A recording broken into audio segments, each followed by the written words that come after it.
And because I don't feel well, we are back to the basics. We're back to my roots. I am in a black crop top.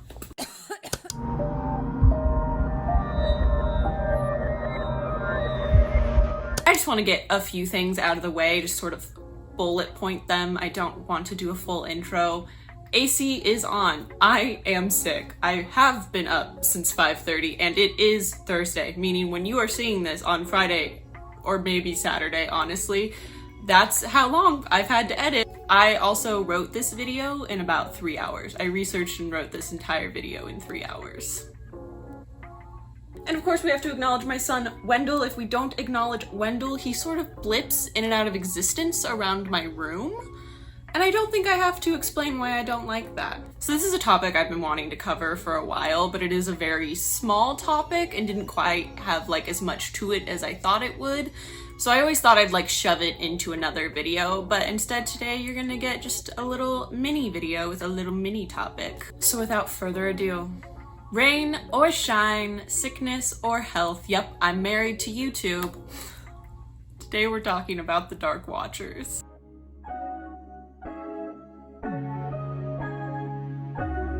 Finally, bringing some folklore from my home state of California. The Dark Watchers are sort of shadow people, often described as tall, featureless shadows, occasionally seen wearing wide brim hats and sometimes carrying walking sticks. They reside in the San Lucia Range, which is sort of on the coast and stretches from like Monterey to Big Sur to San Luis Obispo. They're said to appear in the late afternoon or sort of like dusk or dawn, when it's still a little bit light outside, but it's pretty much dark. Which makes sense because it would be hard to see them if it was like pitch black outside, so they've really figured out and maximized their perfect times of day. People often report feeling watched and anxious before they look up and see, you guessed it, the Dark Watchers. Some people say they can look away and look back and see them for several minutes, while others say they're there and gone in the blink of an eye. The history is a little murky. I saw someone on TikTok say that you shouldn't talk about the Dark Watchers because it's appropriation,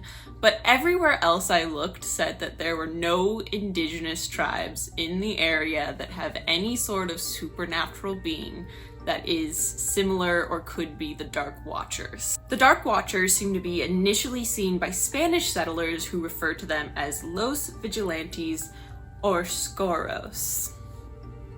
Can you tell there's not a drop of anything other than white in me? So I did do like a little nerd dance when I found this on Wikipedia, but they were mentioned in a John Steinbeck book in 1938. This is an excerpt from the short story Flight, which is in his collection of short stories, The Long Valley. Pepe looked suspiciously back every minute or so, and his eyes sought the tops of the ridges ahead. Once on a white, barren spur, he saw a black figure for a moment. But he looked quickly away, for it was one of the Dark Watchers. No one knew who the Watchers were, nor where they lived, but it was better to ignore them and never show interest in them.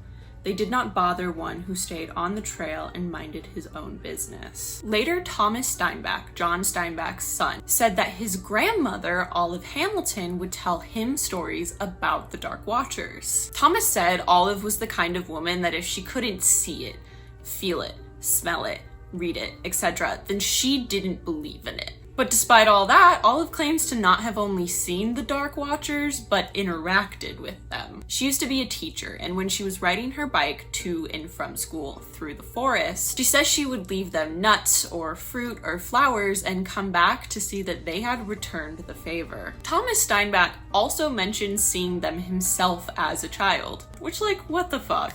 I saw a grown man in my room every night as a child. I'm just disappointed because apparently there were like all of these options and I got one of the shitty ones. In 1937, a year before Steinbeck's novel, they were also mentioned by poet Robinson Jeffers in Such Counsels You Gave Me and Other Poems. He thought it might be one of the Watchers, who are often seen in this length of coast range, forms that look human to human eyes, but are definitely not human. So that he was not surprised when the figure turning around toward him in the quiet twilight showed his own face, then it melted and merged into the shadows beyond it.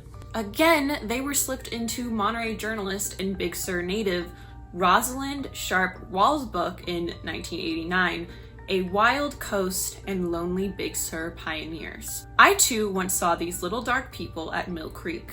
They did not seem to me to be sinister. However, they were simply there. Later in the book, she mentions other people in Big Sur specifically who had mentioned to her that they had seen them. And apparently it's like a thing in Big Sur where like the Dark Watchers are real, and a lot of locals have seen them. The Dark Watchers have been seen time and time again for around 300 years. I think the worst thing that they do is maybe make people feel like they're being watched or feel anxious. But like, fuck it, I feel like that all the time. I always feel like I'm being watched and I'm always anxious. So like, I don't need the Dark Watchers to do that. There are many theories as to what the Dark Watchers actually are. We'll start with the boring theories. One theory is pareidolia, which I've actually kind of already made an entire video about in some ways, so if you want to know more about that, you should check it out. But basically, pareidolia is the brain trying to make sense of ambiguous figures in shadows that our eyes can't make sense of. Which is like a fair explanation, and out of all of the scientific explanations, that's the most plausible to me. There are a bunch of other scientific explanations, but they're all kind of meh, honestly. And like, if I had to choose one that was the most plausible scientifically, it would be pareidolia. The rest feel like a bit of a stretch. I say as someone who thinks the most reasonable explanation is paranormal. Some seem to think that they're just people, something akin to feral people living in national parks except for less violent and cannibal-y. They're just a group of people who live there